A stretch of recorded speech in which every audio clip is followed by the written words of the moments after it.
Islanders, go ahead and get comfortable. Go ahead and settle in somewhere. We have a lot to share with you on the show today. First things first, we're going to save some money, at least for a little while. The controversial tax that the Bahamas government was set to impose on you and I and every single passenger who visited a public or private port of call in the Bahamas. That tax has been delayed. We will share that story with you on the show today. We also have dramatic video to share with you.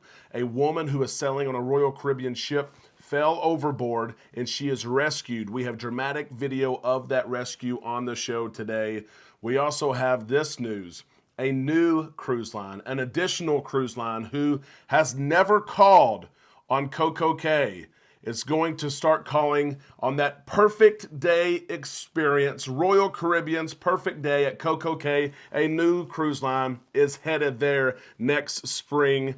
And finally, Royal Caribbean is in a little bit of hot water. There's some of those loyal to Royal who love free venues, who love music. Royal Caribbean is getting rid of one venue in particular that has free music. It's a free venue, and they are replacing it with a pay-to-play type of service.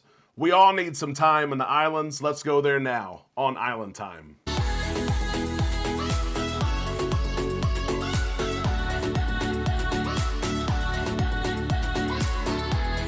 A big happy Tuesday to all you Islanders. We hope you're having a great day. We thank you for stopping by the show. This is Island Time. I am Derek, and it is time that we drop our anchors. We take some time to relax in the islands together. We have a jam-packed show with the latest cruise news stories and updates across the industry. So settle in. There's a lot to share. We're going to try to do it in a condensed 10 or 12 minute show, but hang on because we're about to get started right here. The first thing we're going to do on the show today is try to save all of us some money. That's what it's about, right? The more money we save, the more money we can spend on board a ship or toward our next cruise. Let's share two ways we can all save some money today. First is this: Carnival Cruise Line is announcing that their $25 deposit sale is back for cabins that are hosting at least 3 passengers. So if you're booking a cruise, and this is for select sailings for the remainder of this year, 2023, if your cabin has 3, 4, or 5 people in that cabin, Carnival Cruise Line is saying, come cruise with us, pay $25 down, we'll take care of you, you pay the rest later. Of course, this is part of Carnival Cruise Line's push. They just had their earnings report yesterday where they shared, we are pumping occupancy. We don't like to hear those numbers as cruisers, as investors. Ding, ding, ding. We love to hear that. But Carnival Cruise Line, they think that this strategy of offering a low deposit, $25 deposit sale, will lock future cruisers in for the rest of this year, and occupancy as a result will be high. They're aiming at 107% for Q3. We'll see what happens there. Of course, if you're interested, if you need help booking your cruise, let Amanda and I know. Shoot us an email, travel@bookislandtime.com. We will help you on that. The second way to save money is this right here. The Bahamas, the government there in the Bahamas, they've shared for months we're about to impose a new tax on every single passenger that visits our country, whether you visit Bimini or Nassau or a private island like Half Moon Cay, a perfect day at CocoCay. We're going to charge you more money to visit our beautiful islands. That new tax that has been very controversial is now delayed. The tax was set to go into place next month, July of this year. It has been delayed to going into form and into place until January of next year. Do not get me wrong. This tax has not been canceled. The government there in the Bahamas has not said we're not going to impose this tax, even though there's been a lot of opposition from cruise line CEOs. Carnival Cruise Line CEO Christine Duffy has been maybe the loudest voice in opposition to this. But even with that, the government still says we plan to impose the tax starting January of 2024. Cruise passengers visiting Freeport, Nassau, and Bimini will see their taxes raised from $18 to $23 per day, and then those visiting a private island, Half Moon Key, Perfect Day at CocoCay, will see a higher tax of $25. Christine Duffy, again, she spoke out against this. Here's what she has said. There's a lot of development happening in the Bahamas, and we're working with the officials in the Bahamas to see if at least it can get pushed out. Look, if I'm on a budget, this is my budget. This is what I can spend, but I mean, look at resort taxes and resort fees. I don't want to say people have gotten used to it, but it has been piling on. Christine Duffy and other cruise line CEOs are trying to fight for all of us to not have to pay these increase in taxes. Islanders, what do you think? Do you think it's fair for the government to impose these new taxes? They are saying that they have spent millions of dollars. They have completed the first phase of a $300 million project. So that when we visit the Bahamas, it's nice. We have a nice terminal to pull into. We have nice facilities. Cruise lines can have shore power. Let us know. Is that a fair argument for the government there to raise the taxes? Let us know your thoughts in the comment section below. Let's get to this dramatic video. I'm going to go ahead and start the video while I share this story with you. A passenger is rescued after going overboard on a Royal Caribbean ship. This video, again, you can see Royal Caribbean crew members out trying to find the passenger who fell overboard.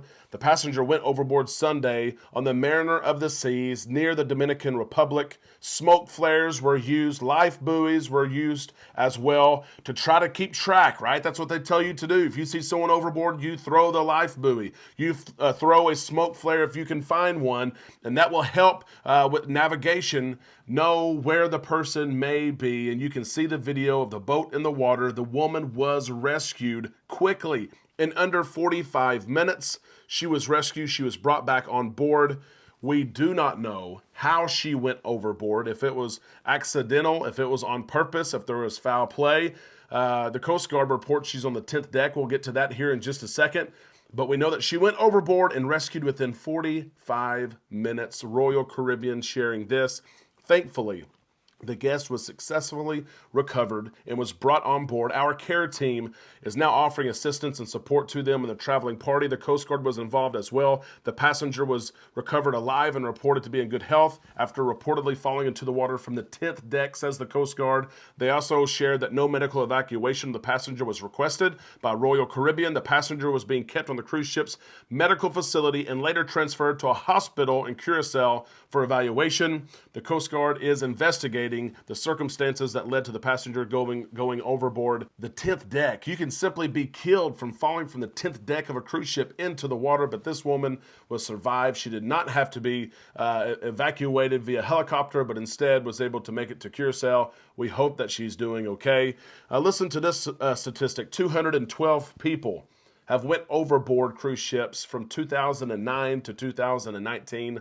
And only 48 were rescued. That is a 28% chance that if you go overboard, you will be rescued. It does seem like, several people have pointed out, it seems like overboard rescue operations and overboard occurrences are taking place more often. We don't know exactly what's going on there, but it does seem like every other week, or at least once a month, we're hearing about an overboard situation. The rare part of this story, of course, the woman was found so quick, 45 minutes. The ship was able to return to its 9-day itinerary, and it was not impacted at all. There's all kinds of different theories of what should happen and what could take place. I've got one I'm going to share with you today. You give me your feedback, okay? More and more cruise lines are starting to wear the wearable technology. They're starting to wear those bracelets, and I know some people don't want to wear their bracelets, but several cruise lines are using these bracelets now for all kinds of different functions. You can be sitting wherever you want to sit on a cruise ship, and you can order a drink on your cell phone or your device. And based on your wearable bracelet, they will bring it right to you. You can order food and do the same thing. Some cruise lines even allow you to track those in your party. If I'm sitting at the pool, let's say Amanda's sitting at the pool, she wonders where I am at. She can check the app and see that I'm at the craps table in the casino. Yeah, hopefully winning some money. You could track others, but should this technology maybe be incorporated where if in the event someone goes overboard, that now you have a sort of technology that can track where the person is and help in recovery efforts. Let me know about that thought, your thought. Yes, it would cost some money, not as much as what you would think. Do you like the wearable technology idea? Do you like some of the services it provides? And could it be used maybe to help rescue those who go overboard for whatever reason? Let's share this story here. Perfect Day at CocoCay is one of the top Royal Caribbean, we'll say the top destination for the Caribbean. It constantly gets great reviews. And Royal Caribbean Group, who owns Royal Caribbean International, they also own Celebrity Cruises, is now saying that welcome Celebrity Cruises. You will now sell to Perfect Day at CocoCay, something that cruisers have been asking for a long time. Many passengers have asked for Celebrity to please sell to Perfect Day at CocoCay. It will take place not on just one, but 2 cruise ships starting in April of next year, next spring. The Celebrity Beyond will sell longer 6 and 8 night itineraries that will include a stop at Perfect Day at CocoCay, and the Celebrity Reflection will offer shorter cruises, but still stop at Perfect Day. Something that's exciting. Laura Hodges-Betcha, president of Celebrity Cruises, says this: our customers are constantly asking for more opportunities to visit this stunning region year-round. They have more weekend options so they can get away easier and have expressed a desire for a private island destination. By introducing this new program, we can meet the demand and offer something new and historic to all of our guests. Perfect Day is a destination like no other, and we are honored to add it to our portfolio. This is awesome news to those who sell Celebrity. Let us know. Have you ever sold Celebrity Cruise Lines? Are you excited about Perfect Day of CocoCay? And if you have visited there via Royal Caribbean ship, let us know your thoughts and how it's different from some of those other ports of calls that we see in the Caribbean and Bahamas. Let's stick with Royal Caribbean and talk about this right here. Our last cruise news story, but it's one that's interesting. Some are upset at this story as Royal Caribbean has announced that they're going to take away one venue and replace it with a smoke-free casino. Listen to this right here. Royal Caribbean International has removed the Jazz Club. It's a small venue, but it has live music, something that a lot of people go to before or after dinner. The Jazz Club, they have removed it from 3 Oasis-class ships. They happen to be the oldest Oasis-class ships, the Harmony of the Seas, the Oasis of the Seas, and the Allure of the Seas. This Jazz Club venue was free. Again, you could go listen to music, you could hang out, you could play games, you could have conversations. They have taken this free venue away. They have replaced it instead with a smoke-free casino, an offering that a lot of people want more of. And Royal Caribbean has had a difficult time trying to balance what do we do about this demand of a smoke-free casino. Royal Caribbean, what they've decided to do is take away the Jazz Club and replace it with the smoke-free casino, and it only makes sense, right? The casino, I promise, will bring in more revenue, make Royal Caribbean more money than the Jazz Club ever did. The Symphony of the Seas, the Wonder of the Seas, and the upcoming Utopia of the Seas are Oasis-class ships, and they already have plans as well. The Wonder of the Seas has the Golden Room, which is already a smoke-free casino. The Utopia of the Seas, on their deck plans, shows a Casino Royale, non-smoking, so we think that that's going to cover it. The Symphony of the Seas, we will see what happens with the Symphony. No news yet on her, but she could very well be going along this same course of getting rid of that venue on Deck 4 and replacing it with a smoke-free casino. My question to you is, are you in favor of getting rid of this free venue, live music venue, and getting rid of it, putting in the smoke-free casino? That way, those who want to play and game and enjoy a smoke-free experience can do so. Do you enjoy the smoke-free casinos yourself? Let us know in the comment section below. That was a lot of cruise news in just a short amount of time. We hope you enjoyed it. If so, what you can do for us to show us, yes, I enjoyed that. Yes, keep doing what you're doing. Like the video. Just hit the thumbs up button. If you're not part of this community, we are growing exponentially. We thank you for our growth. Be sure you hit that subscribe button, ring the bell to receive notifications. When we upload shows just like this one, you'll be notified. You can watch it then, you can watch it later, but you'll be notified that, hey, there's something out there that you need to catch up on with cruising. All of us love to cruise, but we can't spend our lives on a cruise ship yet. We can get our daily dose of time in the islands, and that is why we're here. I cannot wait to see your comments in the comment section below, your thoughts and your experiences on our Facebook page, and I'll see you tomorrow right here on Island Time.